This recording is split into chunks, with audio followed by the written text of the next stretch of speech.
about the reproductive health, that is the chapter number 4 of class +2.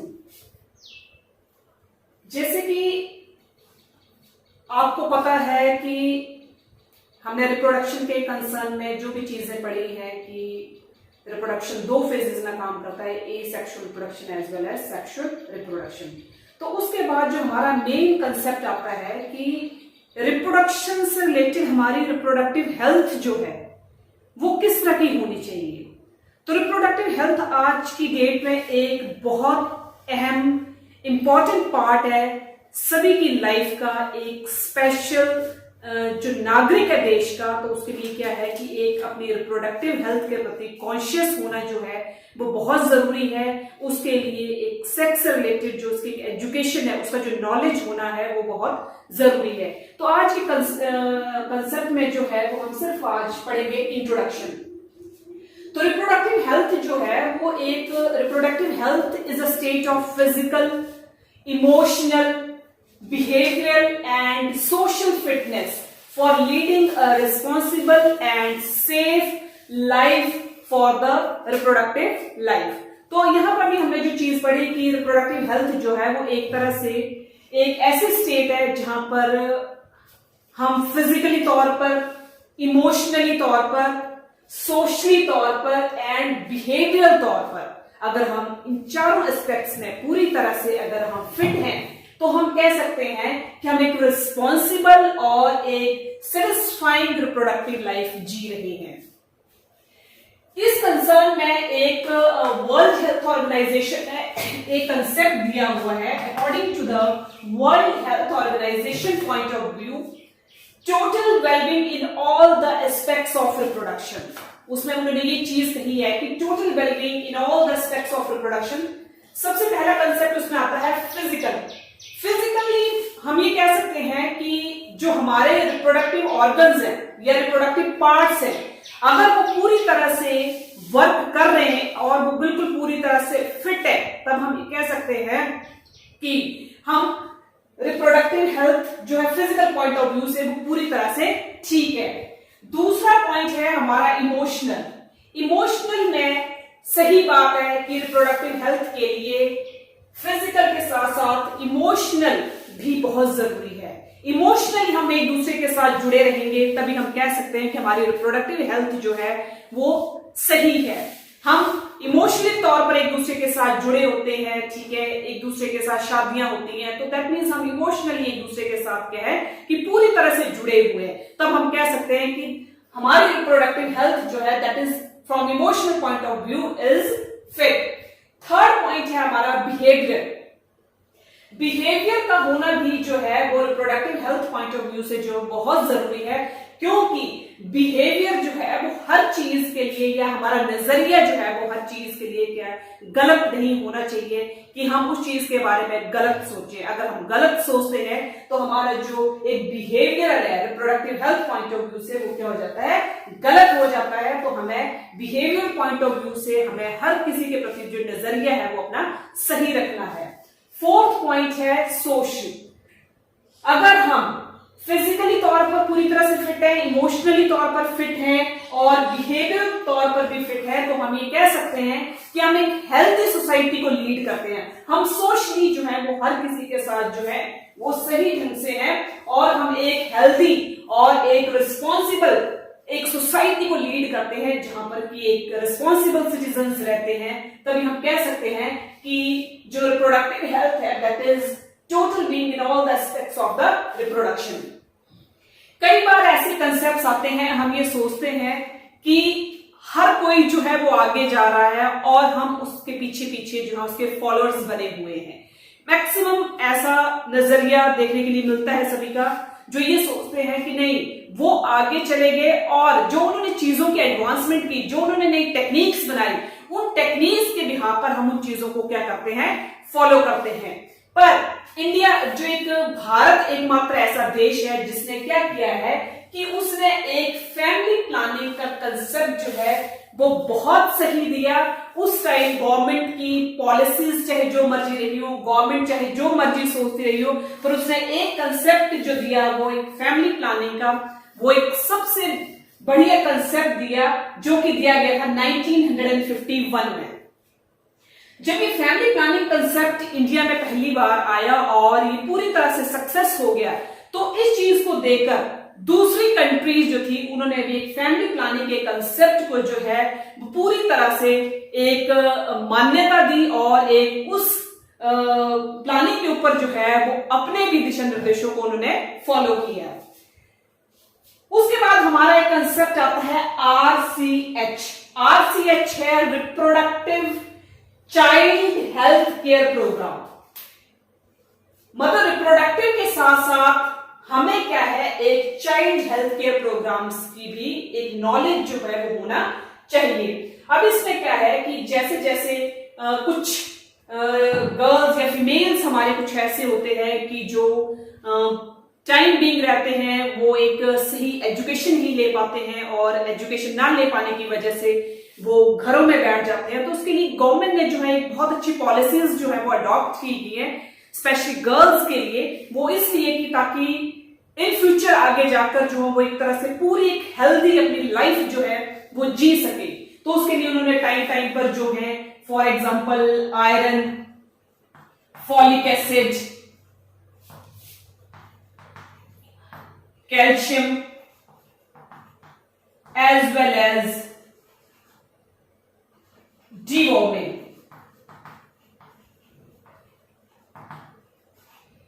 तो government ने कुछ ऐसी पॉलिसीज चलाई हैं regarding the child health care programme कि वो टाइम टू टाइम जो है वो जैसे आयरन के टैबलेट्स हैं, फॉलिक एसिड्स के टैबलेट हैं, कैल्शियम के टैबलेट्स हैं, जिससे कि वो उन गर्ल्स को, उन फीमेल्स को दिए जाएं जो कि अपनी पूरी एक अपनी रिप्रोडक्टिव हेल्थ जो है उसको वो एक क्योर कर सके और एक हेल्दी लाइफ जी सके, ताकि कल को अगर वो फीचर्स अडॉप्ट करते भी हैं तो उनके लिए वो पूरी तरह से क्या हो, फिट हो।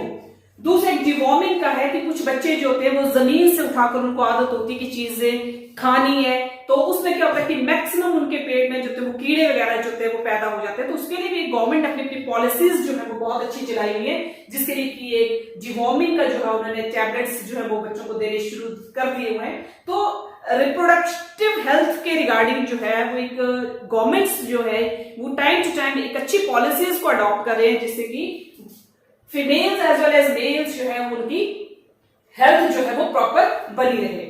Reproductive and child health care programme जो है उसमें हमें रिप्रोडक्शन के साथ साथ चाइल्ड हेल्थ केयर प्रोग्राम्स के बारे में नॉलेज होना बहुत जरूरी है।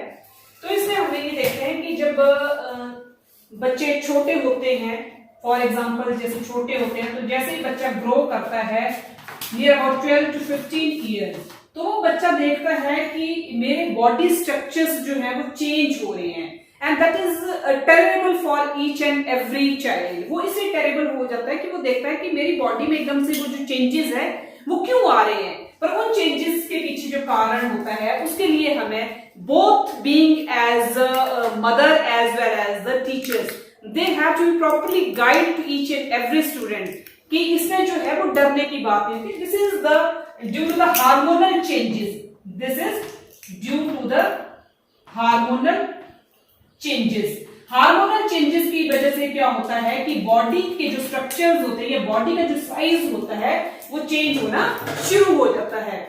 अब इसमें एक और हमारा कंसेप्ट आता है कि एक सर्वाइकल कैंसर जो है वो स्पेशली फीमेल्स के केस में एक आम प्रॉब्लम बनता जा रहा है। सर्वाइकल कैंसर जो है वो इसलिए आज की डेट में एक मेजर प्रॉब्लम बनता जा रहा है क्योंकि जो during the period of the menstrual cycle they can't take the proper hygiene. Female जो होती हैं जब उनका एक मेंस्ट्रुअल पीरियड होता है, उस मेंस्ट्रुअल पीरियड के दौरान जो होते हैं वो एक प्रॉपर हाइजीन नहीं कर पाते हैं, जिसकी वजह से जो एक सर्वाइकल कैंसर जो है एक आम प्रॉब्लम जो है वो बनती जा रही है। पर इसके लिए जो गवर्नमेंट है उसने डिसाइड किया, उन्होंने पॉलिसीज को अडॉप्ट किया कि किस तरह से इस प्रॉब्लम को जो है वो कंट्रोल किया जा सके। तो उन्होंने क्या किया कि एक पैड्स जो होते हैं या सैनिटरी पैड्स होते हैं वो प्रोवाइड करवाने शुरू कर दिए फॉर द लो कॉस्ट, या तो उनको काफी कम कॉस्ट पर जो है वो प्रोवाइड किया जाता है या ऑलमोस्ट जो होता है वो उनको फ्री ऑफ कॉस्ट जो है वो प्रोवाइड किया जाता है ताकि उन चीजों को जो है कंट्रोल किया जा सके। नेक्स्ट हमारा कंसेप्ट आता है एम। एम में हम क्या चीजें पढ़ेंगे, various aspects of the reproductive health. Reproductive health जो है मैंने आपको कह दिया है कि it is a state of physical, emotional, behavioural and social fitness for leading a responsible and satisfying life for the reproductive life। तो उसमें वर्ल्ड हेल्थ ऑर्गेनाइजेशन ने भी अपना एक कंसेप्ट दिया हुआ है कि जब ये चारों चीजें जो होंगी वो प्रॉपर होंगी, फिजिकली भी, इमोशनल भी, बिहेवियर और सोशल भी, तब हम कह सकते हैं कि वो जो हमारी फिटनेस है, एक सेटिस्फाइंग रिप्रोडक्टिव लाइफ जीने के लिए वो पूरी तरह से एलिजिबल है। तो इसमें various aspects of reproductive health के बारे में क्या रिलेटेड टू पब्लिक है, जो हमारे वेरियस एस्पेक्ट्स हैं रिप्रोडक्टिव हेल्थ के, वो किससे रिलेट कर रहे हैं, वो पब्लिक के साथ रिलेट कर रहे हैं कि टाइम टू टाइम जो है वो एक रिप्रोडक्टिव हेल्थ के बारे में या फिर सेक्स एजुकेशन के बारे में जो वो पब्लिक को जो नॉलेज होना बहुत जरूरी है। क्योंकि आज की डेट में जो एक सेक्स एजुकेशन है that is not the physical need. Physical need तो है, सही है, पर उसके साथ साथ क्या है कि हमें उस चीज के बारे में नॉलेज होना भी जरूरी है। मैक्सिमम गांव या कुछ बैकवर्ड एरियाज ऐसे होते हैं जहां पर लोगों को जो है उन चीजों के बारे में नॉलेज नहीं होता है, लैक ऑफ अवेयरनेस होती है, वो चीज को समझ नहीं पाते हैं कि ठीक है इस चीज की रिप्रोडक्टिव हेल्थ की क्या वैल्यूज है। कई बार उनकी गलत धारणाएं होती है उन चीजों को लेकर, तो उस चीज में हम ये सोचते हैं कि जो एक रिप्रोडक्टिव हेल्थ के बारे में जो एक पब्लिक की जो एक व्यूज है वो एक सही होने चाहिए, ताकि उनको टाइम टू टाइम जो है वो प्रॉपर एक सेक्स एजुकेशन का नॉलेज दिया जाए, जिससे कि वो एक रिप्रोडक्टिव हेल्थ के बारे में जो वो कॉन्शियस बने रहे। दूसरा कंसेप्ट हमारा audio visual aids and pamphlets. Audio visual aids या पैम्पलेट्स के द्वारा भी हम क्या कर सकते हैं कि हम एक अवेयरनेस प्रोग्राम जो है वो पब्लिक के आगे रख सकते हैं, जिसमें टाइम टू टाइम जो है ऑडियो वीडियो कंसेप्ट एक ऐसा कंसेप्ट है जिसमें कि वो रिलेटेड टू हेल्थ या रिलेटेड टू सेक्स एजुकेशन के बारे में हम नॉलेज दें, तो उसमें क्या होता है वो ज्यादा से ज्यादा जो होंगे वो गेन करेंगे। या फिर अगर हम पैम्पलेट्स के थ्रू भी अगर इस चीज को हम सर्कुलेट करें तो उसमें पब्लिक जो होगी वो ज्यादा से ज्यादा उस चीज के बारे में अवेयर होगी।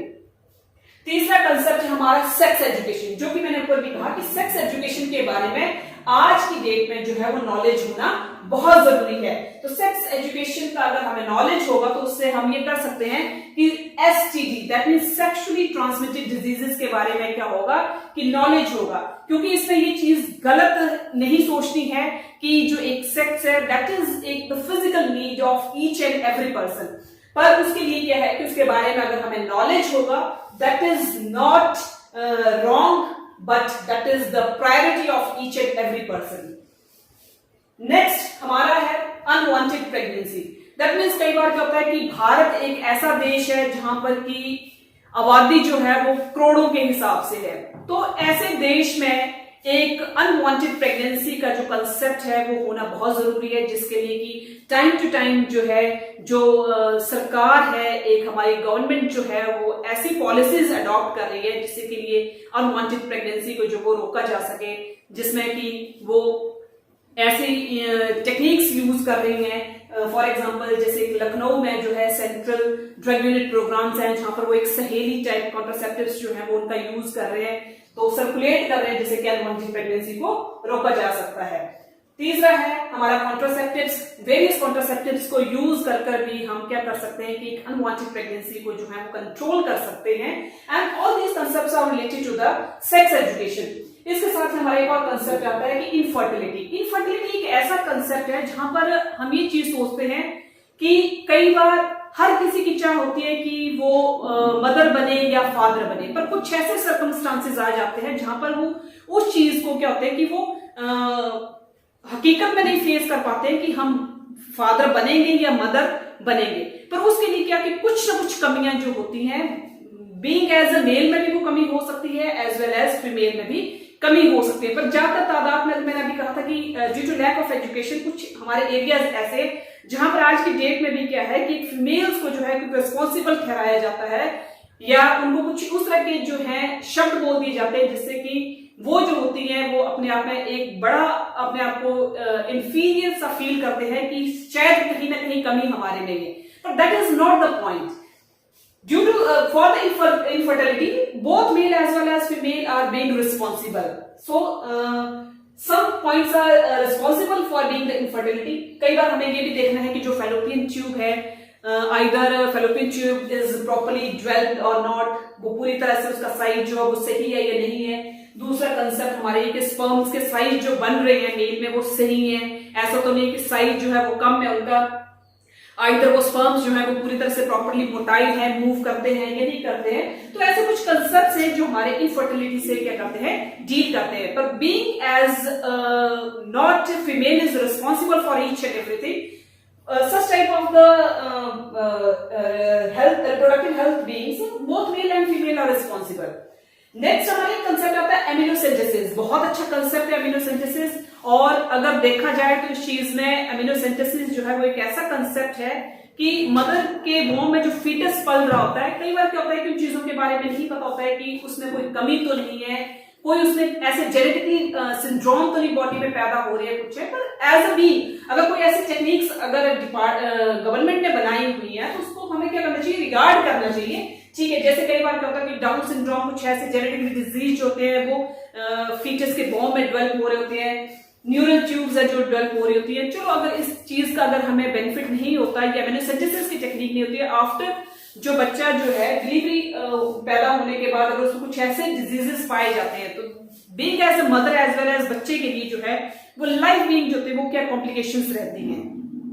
तो इस टेक्निक के थ्रू हम वो चीजें जान सकते हैं कि ठीक है कोई बच्चे में कोई जेनेटिकली डिसऑर्डर तो नहीं चल रहा है। पर आज की डेट में क्या है, इस टेक्निक का जो है वो एक मिसयूज हो रहा है। वो मिसयूज इस तरह से हो रहा है कि ठीक है एक बीइंग ए चाइल्ड का उसका सेक्स डिटरमाइन करवाना, आइदर फीमेल और मेल। अगर फीमेल है तो उसको क्या होता है कि अबॉर्ट करवा दिया जाता है। That is the bigger memorandum in front of the country, जो कि बहुत एक गहरा या शर्मशाक एक मुद्दा है कि as being as a female जो होता है उसको अबॉर्ट करवा दिया जाता है। तो ठीक है, आज की डेट में इस टेक्निक के ऊपर जो है वो क्या एक बैन लगा दिया गया है due to some misuse of the misuse होने के बाद उस चीज के ऊपर बैन लगा दिया गया हुआ है। तो these are the some aspects of the reproductive health. तो ये चीजें जो है अगर रिप्रोडक्टिव तौर पर रिप्रोडक्टिवली मतलब मेल या फीमेल जो होंगे वो पूरी तरह से क्या होंगे, physical, mentally, emotionally, socially, behaviour अगर वो पूरी तरह से फिट होंगे, दैट मीन्स हम तब ये कह सकते हैं कि they being lead a responsible and a reproductive satisfactory life. तो इस चीज के लिए क्या है कि हमें इस चीज का नॉलेज होना बहुत जरूरी है। तो आज के टॉपिक में जो था वो सिर्फ एक हमने इंट्रोडक्टरी पार्ट करना था रिप्रोडक्टिव हेल्थ का। अब नेक्स्ट टॉपिक में जो हम एक मेन जो इसमें एजेंडा हम डिस्कस करेंगे that is the population explosion.